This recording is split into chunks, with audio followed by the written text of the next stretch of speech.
마가복음 1장 말씀부터 이제 16장에 걸쳐서 16주에 걸쳐서 한 장씩 말씀을 보겠습니다. 강해식으로 하려고 했더니 양이 너무 많아서요. 이렇게 좀 깊이 있게 다루지 못하겠습니다. 하지만 이 과정이 꼭 필요한 이유가 교회 나와서 예배를 드리고 말씀을 듣는데 은혜를 받지 못하는 사람들이 되게 많습니다. 그러니까 기대를 하고 왔는데 예배 시간에 말씀을 통해서 감동을 받고 힘이 되고 성령 충만함을 경험하지 못하는 사람들이 많이 있어요. 어떻게 사실 매주 은혜를 받고 매주 감동을 할 수 있겠습니까?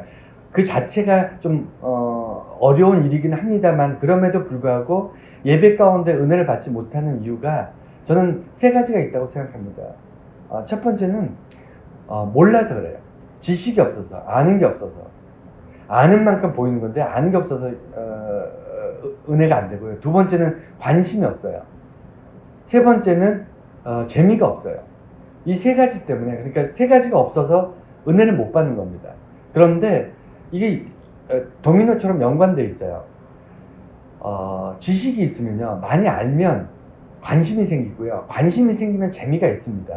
거꾸로 말해서 재미가 없는 이유는요, 너무 몰라서 그래요. 그러니까 무슨 얘기인지 자체가 감이 없기 때문에. 그래서 사실은 매주 지식이 많아져 가는 것은 우리에게 결코 유익합니다. 결코 이건 헛된 것이 아니에요. 그래서 과거에는 해석, 그러니까 설교가 말씀을 해석하는 데 주력을 했다면 16주 동안은 말씀을 많이 이렇게 듣고 내 안에 지식으로 축적하는 그런 시간이 되길 바랍니다. 먼저 마가복음은 복음서 중에 최초로 기록됐다고 알려져 있고 짧아요. 그래서 이제 선택했고 16장, 16장으로만 되어 있는데 굉장히 스피드하게 기록되어 있습니다. 그래서 마태복음 1장 안에 굉장히 많은 내용이 들어가 있어요. 마태나 누가나 요한복음 1장보다 마가복음 1장에 사건들이 굉장히 많습니다. 많이 기록되어 있고 또 다 중요해요. 그래서 오늘 이렇게 살펴보면 8가지 사건으로 나누겠습니다. 그래서 1절부터 8절까지가 세례 요한에 대한 것, 그리고 9절부터 11절까지가 예수님의 세례, 그리고 12절, 13절이 시험 받으시는 것, 예수님께서 광야에서 시험 받으시는 사건, 그리고 14에서 20절까지가 갈릴리에서 사역하시는 제자를 부르시고 하시는 사건, 그리고 21절에서 28절이 귀신을 내쫓는 그리고 사람을 고치는, 그리고 29절에서 34절이 병자를 고치고 또 귀신을 내쫓는, 그리고 35절에서 39절이 예수님께서 갈릴리 지역을 이제 돌아다니시면서 전도하시는 그런 기록이 있고, 마지막으로 40절에서 45절에 나병을 고치시는 사건이 있습니다. 이 8개를 보통 한 장에 이렇게 많은 내용들이 들어가기가 쉽지 않은데 마가복음은 하여간 열심히 엄청난 속도로 달려갑니다. 그러니까 우리가 보폭을 맞춰서 집중해서 한번 말씀에 접근을 해볼게요. 먼저 첫 번째 사건, 세례 요한. 성경은요, 복음서가 중요한 이유는 성경 전체가 우리가 예수를 믿는 종교예요. 그러니까 하나님을 믿는 사람들이 많습니다. 뭐 유대인들도 있고요. 그 다음에 뭐 모슬렘도 자기들 나름대로는 그러니까 하나님이 있다고 믿고 그들의 아브라함의 하나님을 믿는다고 그 사람들이 얘기를 해요. 그런데 우리가 믿는 하나님과 다르죠. 우리는 누구를 믿는 거냐면 사실 엄밀하게 말하면 예수 그리스도를 믿는 사람들이에요. 예수가 우리를 구원했다고 믿는 사람이에요. 그래서 예수의 사건이 기록된 게 복음서입니다. 성경의 중심은 복음서예요. 물론 그 뒤에 해석, 바울에 의한 로마서라든가 굉장히 주옥 같은 말씀들이 성경에 기록되어 있고, 예수님이 오신다는 약속의 말씀들이 구약에 많이 기록되어 있기 때문에 성경 하나 중요하지 않은 것이 없습니다만은 그래도 핵심은 복음서인데, 이 복음서 중에서 마가복음 첫 장에 예수님이 주인공으로 나와야 될 것 같은데 이상하게 첫 시작은 다른 복음서도 세례 요한부터 시작이 돼요. 이상하지 않습니까? 세례 요한이 왜 이렇게 자세하게, 특히 누가복음 같은 경우는 굉장히 자세하게 세례 요한이 나와요. 왜 그럴까요? 이유는 간단합니다. 세례 요한이 예수님이 누군지를 설명하는 사람이에요. 그러니까 성경에 쓸데없는 기록이 하나도 없습니다. 여러분 잘 기억하세요. 제가 이 마가복음 전체 설교는 전체 녹음을 하려고 하는 이유가 뭐냐면, 정말 이 한 말씀 한 말씀 정말 주옥 같은 말씀들이 여러분들 두 번 듣기 쉽지 않을 거예요. 그래서 정말 잘 들으셔야 됩니다. 세례 요한이 앞에 나오고 그 사람을 성경에서 기록하는 이유는요, 하나님의 사건은 절대 뜬금없이 나오지 않아요. 하나님의 역사는요, 마른 하늘에 번개 치듯이 뭔가 정말 자다가 봉창 두드린다 그러죠. 아무 뜬금없이 하나님께서 역사하신 적이 한 번도 없어요. 하나님의 역사는요, 반드시 예고하세요. 그러니까 미리 예고하시고 내가 훗날 이렇게 너에게 하겠다라고 약속을 주세요. 먼저 약속하시고요, 그것을 이행하시고 그 다음에 그것을 다른 사람들에게 하나님의 살아계심을 나타내는 증거로 사용하세요. 이게 하나님의 사건입니다. 성경 전체가 그렇고요, 우리의 삶이 그렇게 나타났어요. 그렇지 않습니까? 하나님은 아무 이유 없이 뜬금없이 역사하지 않으세요. 그래서 성경 말씀에 보면 예수님이 오셨는데 사람들이 예수님을 못 믿어요. 그냥 선지자라고 생각했지 하나님이 보내신 구원자라고 생각하지 않았어요. 그런데 훗날 그 사람들이 예수님께서 메시아다라고 인정할 수밖에 없었던 이유가 뭐냐면 세례 요한 때문이에요. 하나님께서 뭐라 그러셨냐면 광야에 외치는 자가 있을 것이다. 그리고 나서 하나님의 사람이 이 땅에 오게 된다라고 말씀하세요. 그러니까 세례 요한이 있었기 때문에, 세례 요한이 광야에서 복음을 외치고 그 다음에 세례를 주었기 때문에 그 뒤에 오신 예수 그리스도가 하나님께서 오신다고 하셨던 메시아라는 것을 증명하는 거예요. 만약에 세례 요한이 없었으면 예수님을 많은 사람들이 선지자라고 생각할 가능성이 높습니다. 지금도 모슬렘에서는 예수님을 선지자라고 얘기해요. 그것을 뒤집어 엎을 수 있는 게 뭐냐면 세례 요한인 거예요. 하나님은 반드시 약속이 있고 세례 요한을 먼저 오게 하신다 그랬기 때문에 그래서 세례 요한이 기록되어 있어요. 그리고요, 두 번째 사건은요,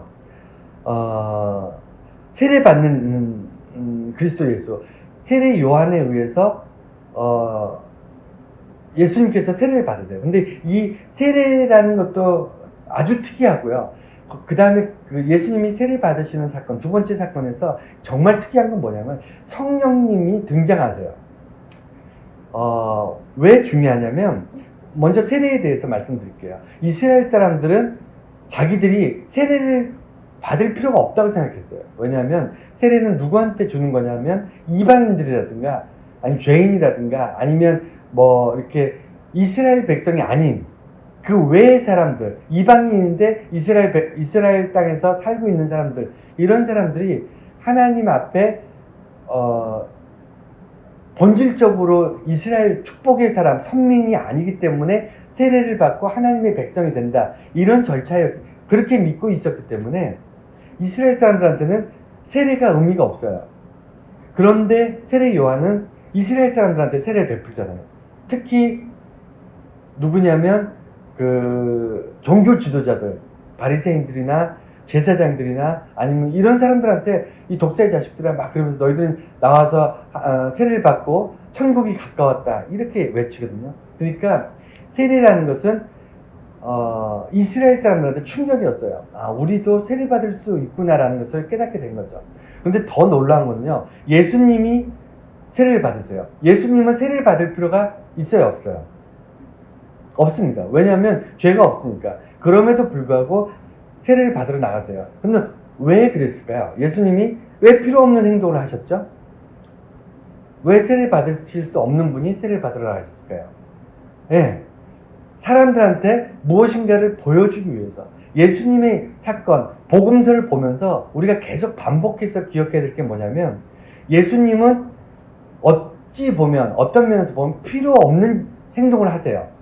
안 해도 될 행동을 하시고 안 해도 될 말씀을 하시고 굳이 이렇게 안 하셔도 될 일들을 계속 반복해서 하세요. 그게 이제 복음서에 많이 나오는데 왜 그렇게 하시냐면 당신 그 예수님 본인을 사람들한테 알리기 위해서 그 행동과 말씀을 하세요. 그것 중에 하나가 세례 받는 겁니다. 이것을 통해서 굳이 세례 받으실 필요 없는 예수님께서 세례를 받음으로 인해서 어떤 일이 발생하냐면 주변에 있는 사람들이 처음으로 눈으로 성령님을 보게 됩니다. 최초예요. 인류 역사의 최초입니다. 전무후무했어요. 눈으로 성령님을 보게 되고요. 성령님, 하나님의 음성을 들어요. 주변에 있는 사람들, 예수님 주변에 있는 사람들.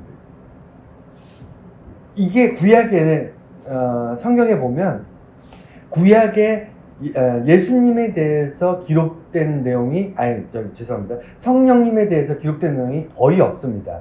왜냐하면 이스라엘 사람들은 성령 충만함이라든가 아니면 성령의 인도함을 받는다든가 이런 사건들이 거의 없어요.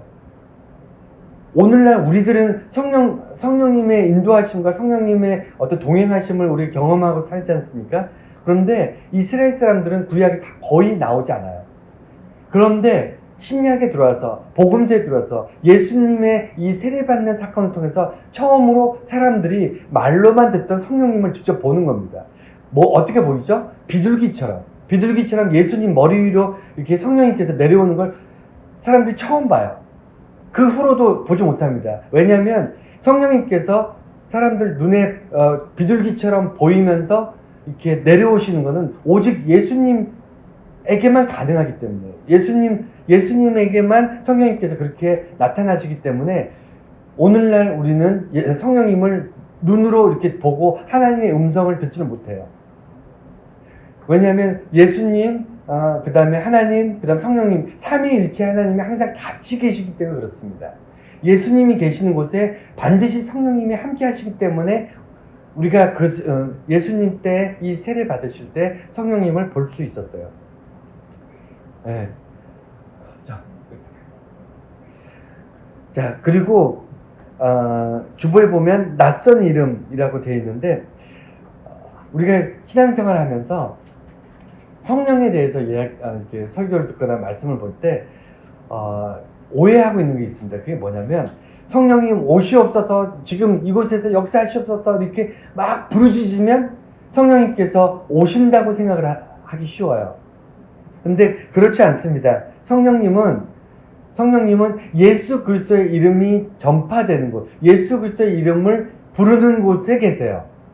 그러니까 오세요 오세요 해서 성령님이 오시는 게 아니고 예수 그리스도께서 계시는 곳에 성령님께서도 함께 계십니다. 그래서 성령 인도함을 받는다는 것은 뭐냐면 우리가 쉬지 않고 예수의 이름으로 기도하고 예수의 이름을 부르짖을 때 성령님께서 우리와 함께 하신다는 것을 기억하시기 바랍니다. 자, 세 번째, 시험. 자, 이스라엘 사람들이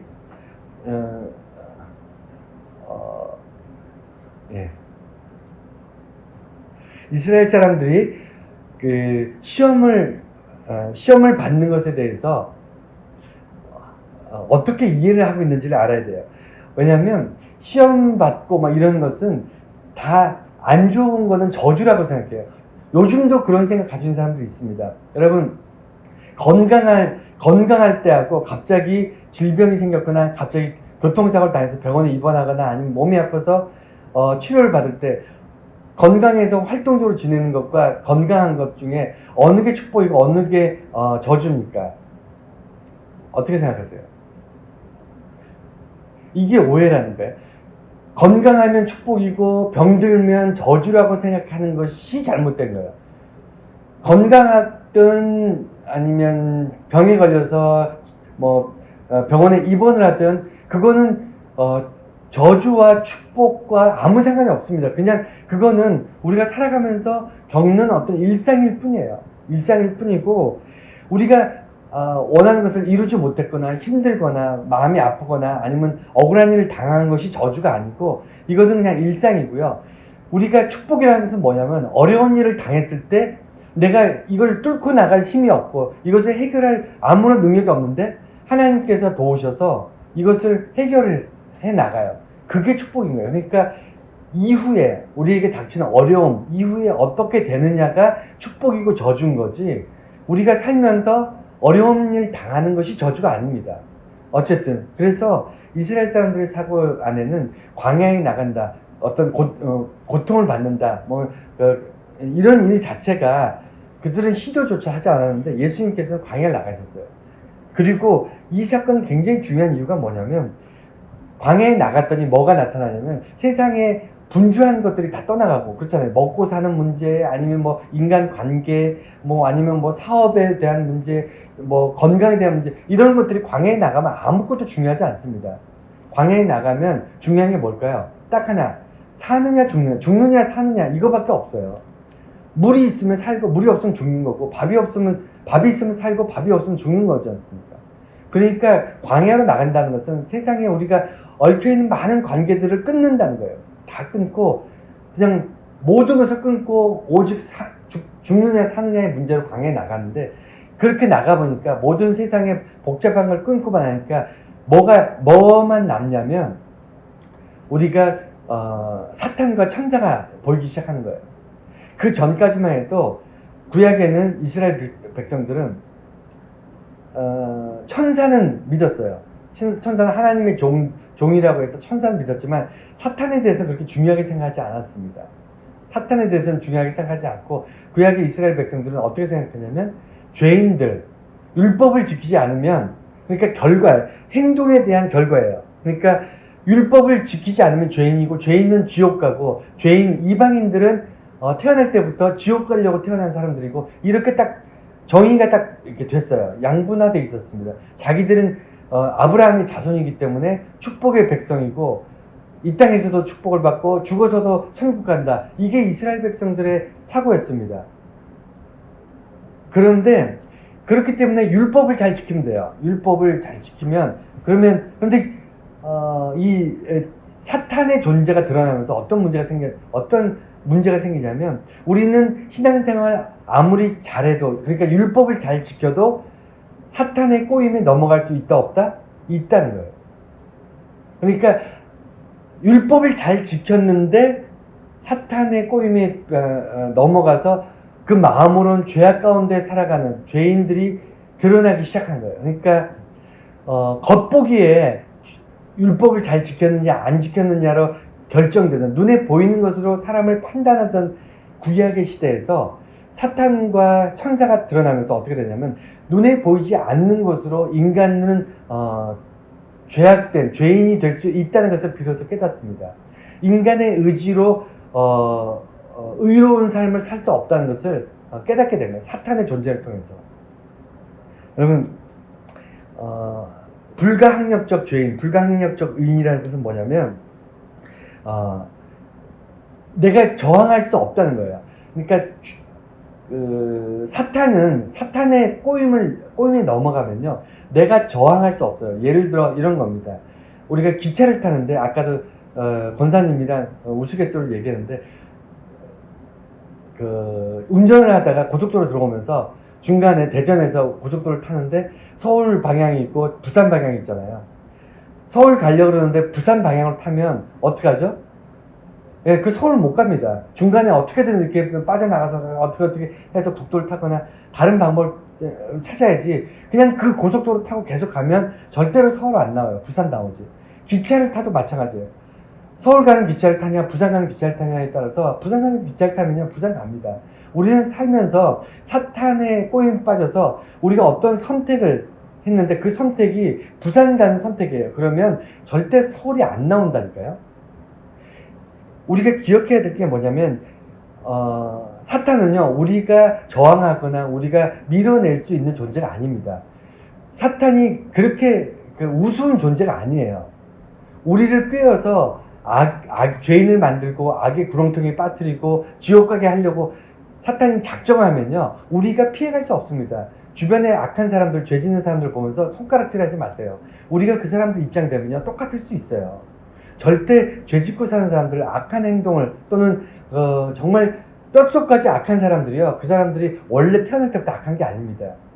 사탄의 꼬임 빠져서 계속 잘못된 선택, 잘못된 인생을 살아가는 거예요. 살아가다 보면 돌이킬 수가 없는 거예요. 이게 불가항력적. 그래서 모든 사람이 죄인인 거예요. 이해가 되시나요? 태어나서부터 살아가다 보면 사탄에 의해서 인간은 원하든 원하지 않든 자기 욕망과 탐욕과 어떤 이런 것들 때문에 마음으로는 착하게 살고 싶지만, 선하게 살고 싶지만 원하지 않는 선택을 다 하면서 살아요. 그래서 죄가 쌓여가는 거 아닙니까? 하루를 살면 하루만큼의 죄가 다 쌓여가잖아요. 저도 그렇고 여러분도 마찬가지잖아요. 그래서 불가항력적인 죄인인 거예요, 우리가.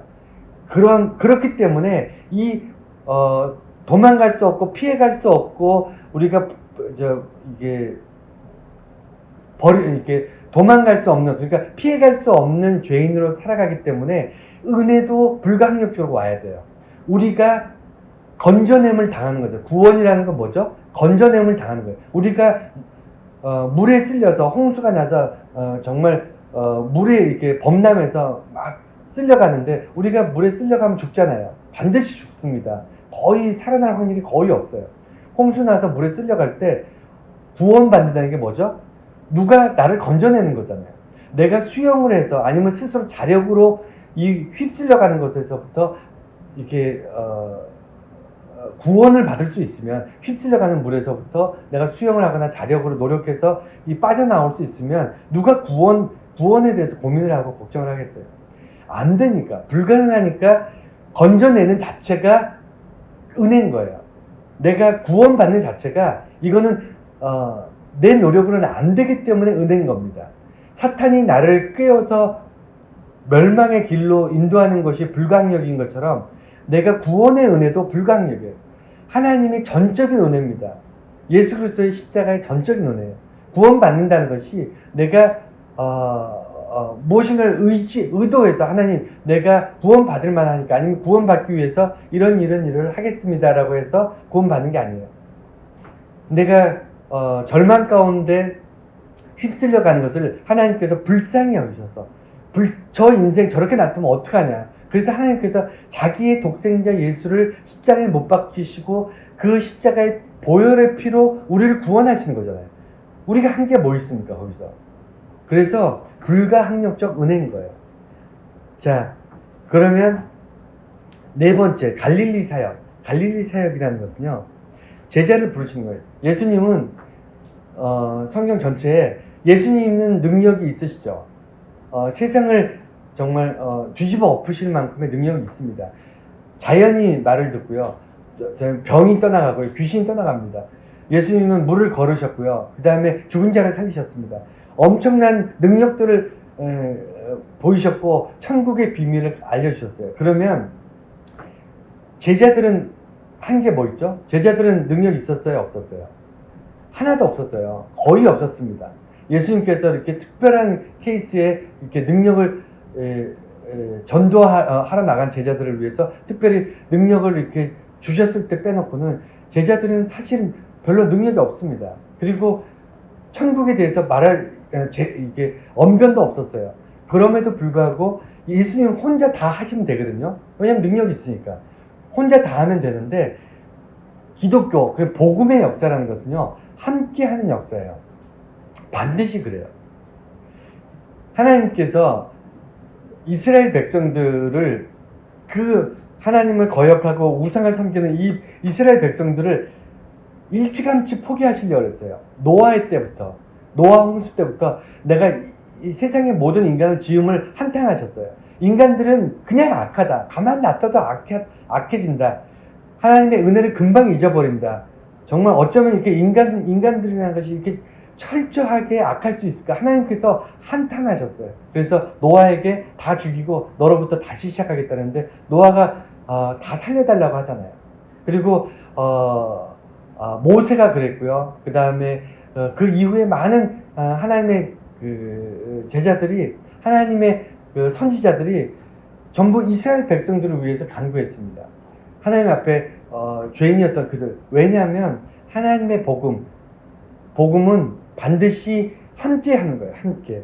그래서 예수님이 능력이 부족해서 제자들 데려오는 것이 아니고, 예수님으로부터 파장이 시작돼서 마치 호수에 돌을 던졌을 때 이 파장이 생겨서 호수 전체로 퍼져나가는 것처럼, 예수님께서는 사람 대 사람으로, 그리고 구원받은 사람의 그 감격이 그 다음 죄인들에게 그 구원의 감격이 전달되고 또 그 죄인이 그 구원의 감격으로 또 그 다음 사람에게 전달되는 이런 파장을 원하셨어요. 그래서 복음은 함께하는 것이고요. 제자는 배운 대로 살아가는 살아가는 사람들이에요.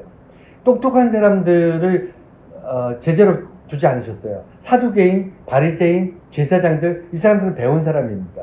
글도 읽을 줄 알고요. 사람들에게 기본적으로 가르치는 사람이에요. 이 사람들을 내 편으로 끌어들이면요, 일이 쉽습니다. 그렇잖아요. 천국을 가르친 다음에 그대로 이렇게 가르치면 돼 라고 얘기하면 얼마든지 쉽게 사역을 하실 수 있는데, 제일 어려운 사람들을 붙잡았어요. 글도 몰라요. 평생 고기만 잡았어요. 그러니까 표현이 그렇습니다만 무식의 끝입니다. 아무것도 머릿속에 든 게 없어요. 고기 잡는 기술밖에 아무것도 없는 그런 사람들. 이런 사람들을 제자로 삼은 이유가 뭐죠? 예. 예수님의 복음은요, 백지 상태에서 시작을 해야 돼요. 우리가 왜 예배를 드릴 때 은혜를 받지 못하냐면, 내가 어설프게 알기 때문입니다. 어설프게 알고 있기 때문에 매주 날마다 새롭지 않은 거예요. 똑같은 말씀이 어제 은혜가 다르고 오늘 은혜가 다른데 새로 시작하지는 않기 때문이에요. 어설프게 알고 있는 것들 때문에 우리가 새로운 은혜, 새로운 감격을 누리지 못하는 겁니다. 그래서 제자들을, 어떻게 보면 무식한 어부들을 제자로 삼으신 이유는 이들에게 예수님께서 같이 먹고 천국을 가르치시고, 그러면 백지 위에 그림을 그리는 거예요. 제자들은 예수님이 말씀하신 대로 살았어요. 예수님께서 하라고 한 대로 살았어요. 그래서 제자가 된 거예요. 만약에 바리새인이나 사두개인 같은 사람들을 교육해서 예수님이 사용하셨다면 얘들은 예수님이 십자가 지시는 순간 다 도망갔습니다. 절대로 목숨 걸고 예수 믿지 않았을 거예요.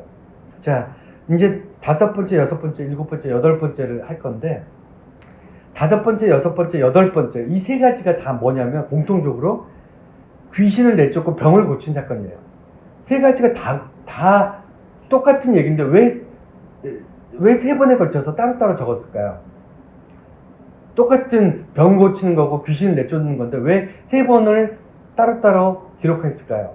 당연하게 3가지 비슷해 보이지만 전혀 어쩌보면 우리에게 주시는 교훈이 전혀 다른 내용이에요. 그래서 똑같은 내용이 반복되는 것 같은, 우리가 복음서를 보면 그런 거잖아요. 예수님이 치료하셨다, 병자를 치료하셨다, 말씀하셨다, 언쟁하셨다, 천국에 대해서 가르치셨다, 이런 내용들이 반복되는 이유가 똑같은 내용을 앞에서도 얘기했으니까 왜 똑같은 얘기를 반복해서 하시지, 이렇게 볼 게 아니고요. 매번 똑같은 얘기 같지만 다 달라요. 그래서 오늘 1장에 3번 나오지만 3가지가 다릅니다.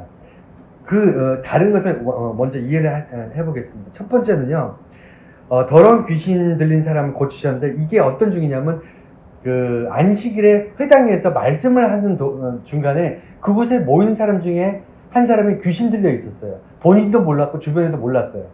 그런데 예수님의 말씀을 듣는 중에 얘가 튀어나온 겁니다. 이런 일들이 많이 있어요. 여러분, 교회 안에 악한 세력이 역사를 할까요, 안 할까요? 역사라고 하긴 좀 그렇고, 악한 세력이 틈타고 들어올 수 있을까요, 없을까요? 들어올 수 있다니까요. 교회 다니는 사람들 안에서. 그래서 교회를 분열시키고 교회를 깨는 일들이 많습니다. 교회 지도자들을 통해서 막 들어오잖아요. 악한 세력들이 목사를 조종해가지고 교회를 부수거나 아니면 장로나 권사를 이용해서 교회를 쪼개는 일들 주변에 얼마나 많이 봅니까? 가능한 일이에요. 많이 보이는 일입니다. 근데 이것을 타파하고 부수고 정상화할 수 있는 유일한 방법이 뭐냐면 말씀이에요, 말씀. 교회를 세우는 일은요, 어떤 사람의 권위나 어떤 사람들의 어떤 주장이 아니고요, 말씀이어야 돼요. 예수님께서 말씀하실 때 귀신이 드러납니다. 악한 것이 드러나는 거예요. 말씀에 비춰서 사람들이 자기 양심을 보는 거예요. 악하게 살다가도 악한지 모르고 살다가 말씀이 선포되는 순간 내 삶을 돌아보는 거예요. 내가 악한 선택을 했구나, 악하게 살아가고 있구나, 내 모습이 정말 추하구나 라는 것을 보게 됩니다. 그리고 중요한 것은요, 사탄이 드러났을 때 이게 굉장히 중요한 겁니다. 이 사건이 뭐냐면, 뭐라고 얘기하냐면, 나는 당신이 누군지 압니다라고 얘기해요. 그러니까 마귀가, 사탄이요, 예수님을 향해서 나는 당신이 누군지 압니다. 이 얘기는 그 앞에 무슨 얘기가 빠졌죠? 예. 사람들은 당신을 못 알아보지만 나는 당신이 누군지 압니다. 이 얘기예요. 그러니까 사람들은 당신을 모르지만 이게 빠져 있어요, 지금. 이해가 되시나요? 그러니까 사탄 입장에서 볼 때는 정말 웃기는 거예요. 예수님께서 우리를 위해서 오셨는데, 우리를 구원하시고 우리를 위해 대신 자기를 죽기까지 우리를 사랑하셔서 오셨는데, 인간은 모르고, 그러니까 사랑하는 대상인 인간들은 예수를 알아보지 못하고요, 몰아내고 없애려고 하는, 예수님께서 이렇게 흔히 말하는 이게 잘라내려고 하는 사탄들은 알아보는 거예요. 역설이죠. 아이러니죠. 그러니까 이런 일들이 우리 안에 너무 많이 일어납니다.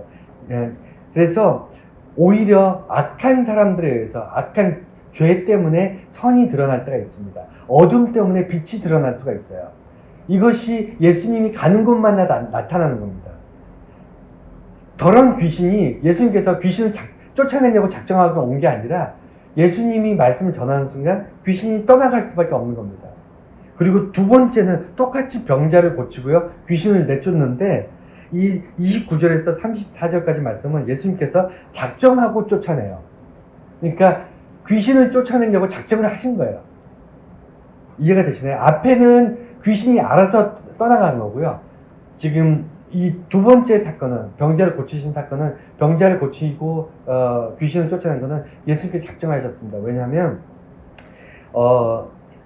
초자연적인 능력을 가지신 예수님이 자기를 드러내신 거예요. 인간은 초능력을 가지고 있지 않아요. 그래서 인간입니다.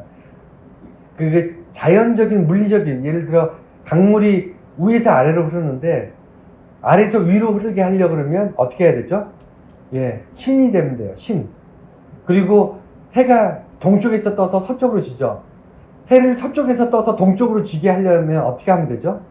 예, 신이 되면 된다니까요, 인간이. 인간은 안 됩니다. 그러니까 초자연적, 초능력을 펼치는 것은 인간은 불가능해요. 신이 가능합니다. 근데 이 일을 예수님께서 하신 거예요. 병은 고칠 수 없어요. 당신은 의술이 발달되어 있지 않습니다. 그런데 예수님께서 말씀으로 병을 고칩니다. 이거는 있을 수 없는 일이잖아요. 이건 신만이 가능한 거예요. 이것을 보여주신 겁니다. 귀신을 쫓아냅니다. 이건 뭐죠? 예수님이 악한 능력으로 병을 고치는 게 아니라는 거예요. 신적인 능력이 있지만 선한 것으로 고치신다는 겁니다. 그래서 귀신을 쫓아내고 병을 고치는, 동시 작업을 하신 거예요. 병을 고치기 위해서 귀신을 내쫓습니다. 과거에는 이스라엘은 병이 있는 이유는, 병이 걸린 거는 죄 때문이라고 얘기했어요. 그래서 이제 그게 세 번째 건데, 중요한 것은 권위와 은혜. 예수님께서 초자연적 능력을 가진 신적인 존재, 하나님의 능력을 가진 분이시기 때문에 은혜를 베풀 수 있다는 거예요. 잘 기억해 주세요. 권위와 은혜는 항상 같이 갑니다. 은혜라는 것은 어떤 권위 있는 자의 권력, 그 파워에 의해서 은혜를 받아요. 대통령 특사라고 여기 주보에 써놨는데, 이 얘기는 뭐냐면 8월 15일마다 대통령 특사가 있습니다. 매년 있는지 어떤지 잘 모르겠는데, 대통령은 사형 판결을 받은 사람을 살릴 수 있을까요, 없을까요? 살릴 수 있어요. 심지어는 감옥에 들어가서 판결 땅땅땅, 법원에서 판결이 나서 감옥에 갇혀 있는 사람을 풀어줄 수도 있어요. 그게 대통령의 힘이에요, 파워예요. 이게 어떻게 가능하냐면 대통령이니까. 대통령이기 때문에 이게 가능해요. 우리가 가서 감옥에 갇힌 사람을 풀어주겠다, 씨알도 안 먹힙니다. 이건 택도 없는 얘기예요. 그런데 대통령은 가능합니다. 심지어는 사형수도 살릴 수 있다니까요. 왜? 대통령이기 때문에. 그 권력이 있기 때문에. 온 국민이, 대통령 자체가 권력이 있는 게 아니라 온 국민이 자기의 권력을 대통령한테 해줬잖아요. 대한민국 헌법에는요, 모든 권력은 국민으로부터 나온다고 명시되어 있어요.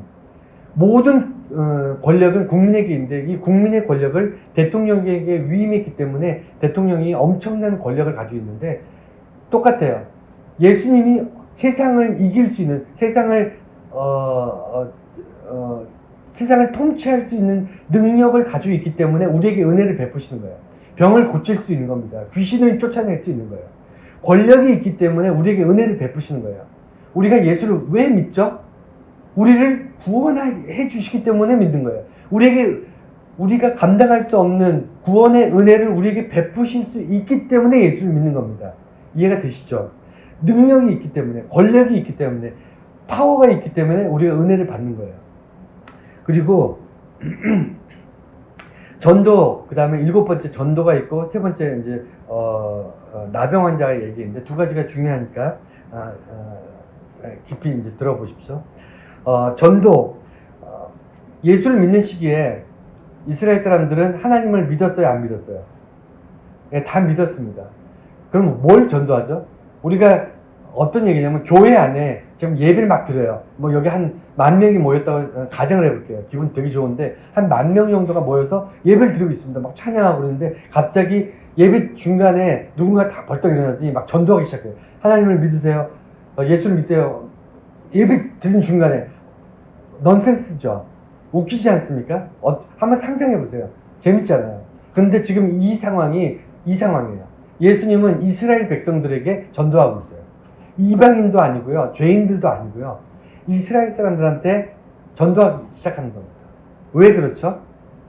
왜 예배 드리고 있는데 갑자기 벌떡 일어나서 하나님 믿으라고 얘기하는 걸까요? 예수님께서는. 하나님에 대해서 전하는 것이 아니고요. 지금 이 순간 전도라는 것은 예수님이 자기를 지금 이야기하고 있는 거예요. 자기를 드러내는 거예요. 예수님에 대해서 전하는 겁니다. 특별한 메시지. 뭐죠? 하나님께서 약속하신 것이 이루어졌다는 거예요. 하나님께서 구약에 계속해서 말씀해 주셨던 사건들, 오시겠다고 했던 메시아가 나다. 지금 이루어졌다라는 것을 이야기하는 특별한 메시지를 얘기합니다. 그래서 무엇을 전하러 오셨는가? 그 상식을 바꾸는 거예요. 이스라엘 백성도 태어나는 순간 구원받은 게 아니고요. 구원받을 수 있어야 구원받는 거예요. 그게 예수를 통해서 구원받은 겁니다. 그러니까 상식이 깨지는 거죠. 이스라엘 사람들한테 전도를 할 때 어떻게 전도하냐면 너희들은 이스라엘 사람으로 태어났으니까 아브라함의 자손으로 태어났으니까 천국을 갈 수 있을 것이라고 생각하지 마라. 너희가 죄인으로서 하나님 앞에 정말 악한 삶을 살면서 천국을 기대하지 마라. 이게 상식을 깬 거고요. 천국이 가까이 왔다. 즉 뭐냐면 예수님께서 드디어 심판의 구원의 사람으로 이곳에 와 있다.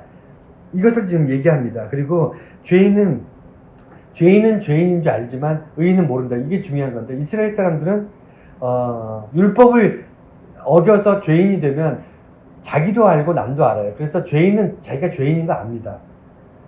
그래서 죄인이 구원받으면 예수님께서 죄인을 구원하시면 그렇게 죄인들이 감격하고 감동하는 거예요.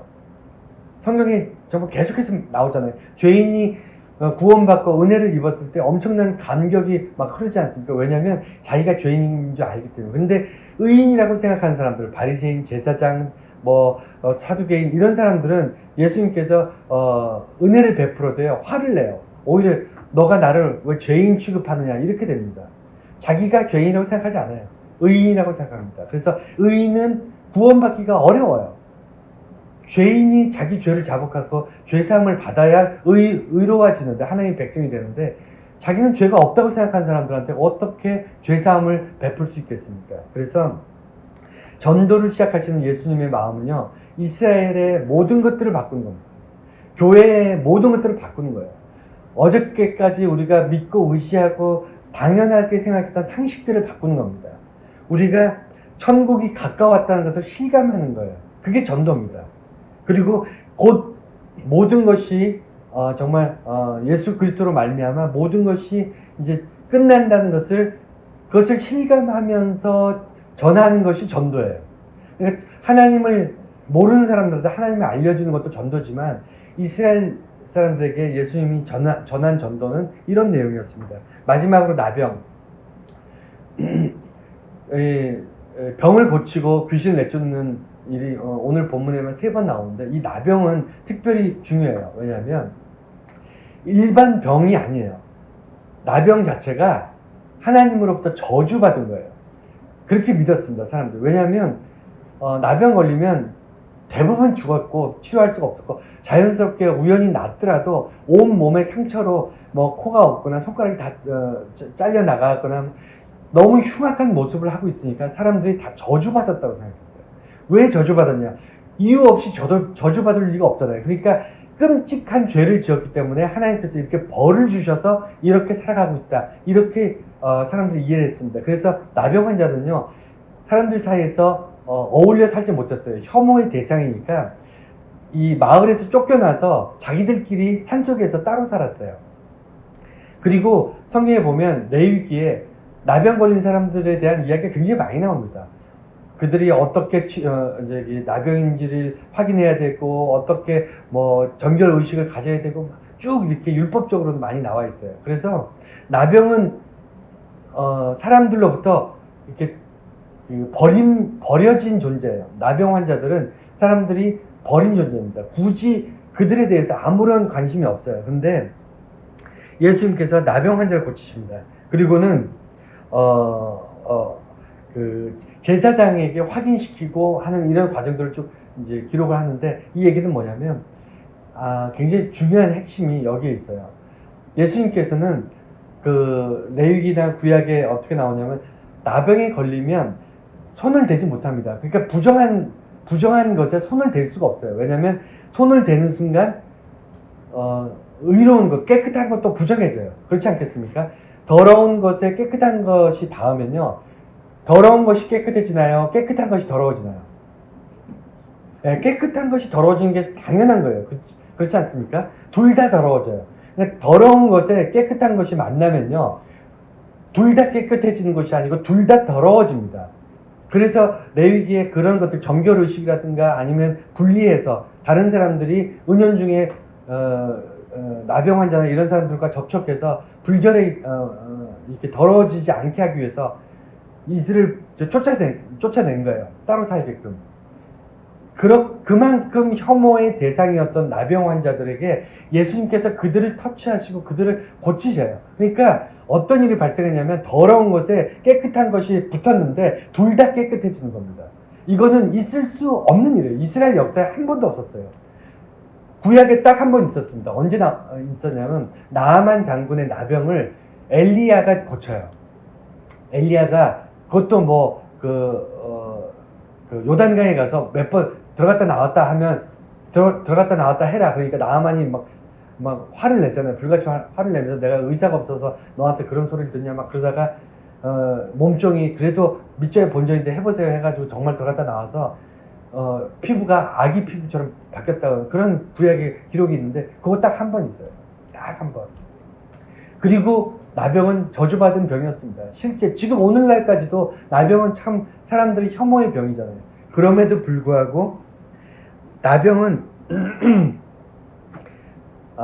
나병을 통해서 예수님께서 어떤 걸 사람들한테 드러내시냐면, 다른 병들도 고치지만 이 사탄과 귀신들을 내쫓기도 하지만, 예수님께서 근본적인 것은 뭐냐면, 죄인과 접촉했을 때 죄인이 깨끗해진다는 것은 유일해요.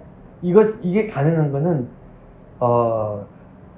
과거 구약의 성전 안에 그 제단이 있어요. 그 제단은 그 짐승들을 이렇게 각을 떠서 얹어놓고 불을 붙여서 이렇게 태워서 하나님께 올려드리는 그 제단이 있는데, 그 제단에 올라간 것들만 거룩해져요.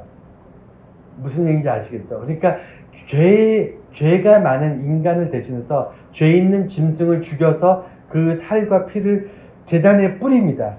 그러고 나면 불을 지피면 그 제단에 있는 짐승이 거룩해져서 하나님께 가요. 그 제사의 메커니즘을 이해를 하신다면, 예수 그리스도가 그 인간의 죄를 불태워서 하나님께 올려드린 제단이 되는 거예요. 이해가 되시죠? 그러니까 유일하게 하나님 앞에서 더러운 것, 죄, 아니면 이런 것들 회복되지 않는 것, 이런 것들이 깨끗해지는 유일한 방법은 예수 그리스도 안에서만 가능하다는 거예요. 지금은 우리가 제단을 쌓지 않잖아요. 현대 교회는 제단을 쌓아서 동물들을 이렇게 불태우지 않습니다. 현대는 오직 예수 그리스도와 성령의 충만함을 통해서 하나님 앞에 나아갑니다. 예수 그리스도의 이름이 제단이 되는 거예요. 우리 죄악된 인간들을 거룩하게 바꾸시는 제단이 되는 거예요. 그의 보혈의 능력이 왜 우리 죄를 구속해 주는지 그것을 연관해서 이해하시면 됩니다. 예, 오늘 여기까지가 1장의 말씀이었습니다.